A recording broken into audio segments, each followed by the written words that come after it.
recently I was asked if I was part of a book club or had my own book club, and the answer to both is no. I, for some reason, I'm very busy in the next coming months, but I am open to doing like this kind of where every month I pick a book that's so far out of what I typically read, which is romance and fantasy. For example, I just finished Blue Sisters, which again isn't a book that I typically would read, but it's about exploring these three sisters and their relationship with grief after losing one of their sisters.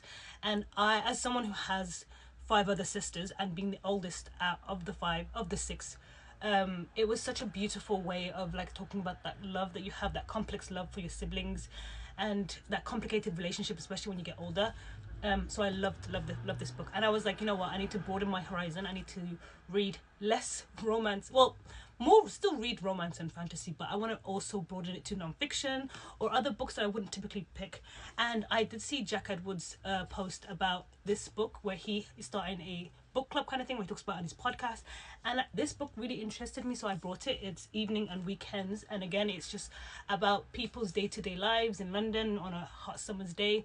And well, it's starting to be spring, no, spring it's starting to be autumn, but I still want to read as we have like these little leftovers of summer. I wanted to pick up this book and read, especially it's something I wouldn't typically pick up. But yeah, this is the book that I'm going to try to read this month.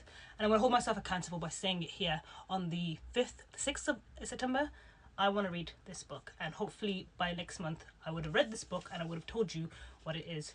And especially since it's not that big. But yeah, do read Blue Sisters. It is very, very good. Very hefty, very, very descriptive language, but loved it.